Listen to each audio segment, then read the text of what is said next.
Hello everyone. Today we're talking about something that can be really dangerous, urban flooding. Urban flooding is a big problem that happens in our cities and towns. It's caused by things like heavy rainfall, melting snow, and other forces in nature. Now think about flooding. It's not a scary monster with teeth and claws. It's just a lot of water that can cover everything it touches. Imagine a heavy rain falling on your city streets, and the water gets higher and higher, even reaching your doorstep. Remember the snow from last winter? Now it's melting and adding to all that water. These things, the rain, the melting snow, and other natural forces, they all add to the flooding. And what does flooding do? It changes everything. It covers our streets, our homes, and our workplaces. It can trap us in our houses or even force us to leave. It stops us from doing everyday things like going to work, shopping for groceries, or taking a walk in the park. But it's not just lives that get affected. Flooding can also damage our property, like our homes, cars, and things we care about. It can ruin everything, leaving a path of destruction behind it. But there's good news. We can do something about flooding. We can lessen the effect it has on our lives and property. And that's what we're going to talk about today. But first, we need to understand flooding. What causes it, how it behaves, and where it happens. Only then can we fight back and protect our homes and belongings. Flooding is a powerful force that can threaten our lives, our property, and our daily activities. Scene script.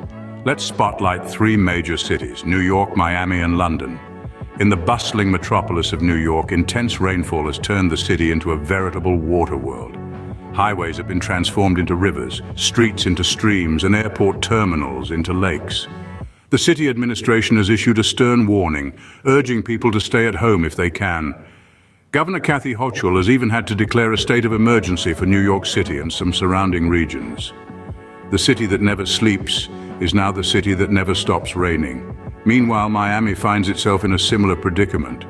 Alton Road, a major tourism artery of Miami Beach, is once again underwater. Business owners are hastily placing sandbags at the entrances of their shops, a desperate attempt to keep the water at bay. Pedestrians are forced to take off their shoes and wade barefoot through the water, turning a simple walk into an adventure. Across the pond, London is also grappling with its own flooding woes.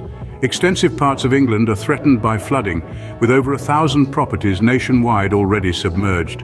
The East London district of Hackney Wick has been particularly hard hit.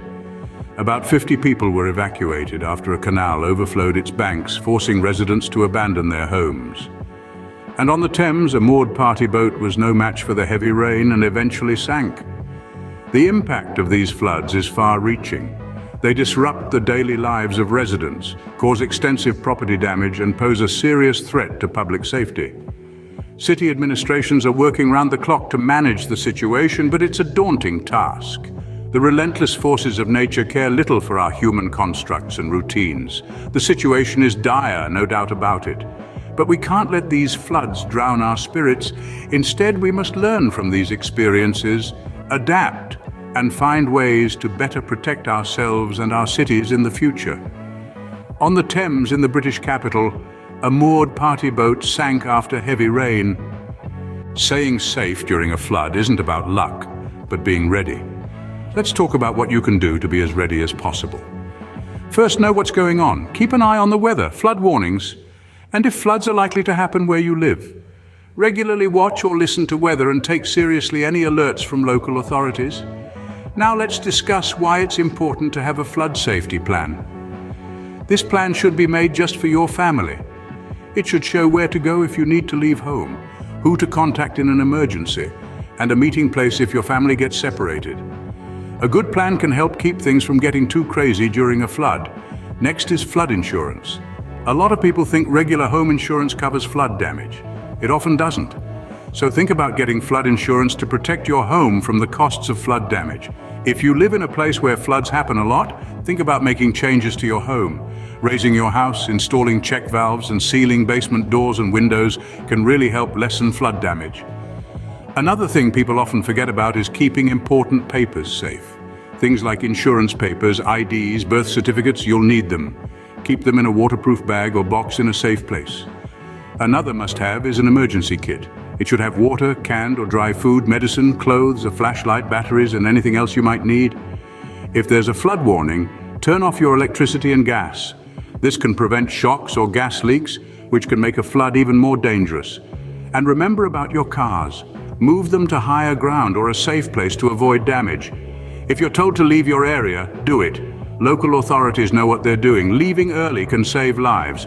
Finally, remember, we're all in this together. Help your neighbors and they'll help you. Share information. A neighborhood that sticks together can make a big difference when disaster strikes. As we conclude, remember, knowledge is power. Today we've unmasked the beast that is urban flooding, a relentless force that can strike anywhere, anytime. We've taken a sobering journey through some of the world's major cities, witnessing the havoc brought on by the wrath of water. But we've also explored the tools at our disposal to combat this menace. From staying informed about weather conditions and flood risks, to creating a personal flood preparedness plan. From considering flood insurance to making structural improvements to our homes. We've discussed the importance of securing important documents, maintaining an emergency kit, checking power and gas supplies, securing vehicles, and early evacuation. But let's not forget the power of community. In times of crisis, our neighbors can be our greatest allies. So let's foster those bonds of mutual support and information exchange. Thank you for your attention. Give us a thumbs up and share our message. Stay safe, stay informed, and remember, we're all in this together.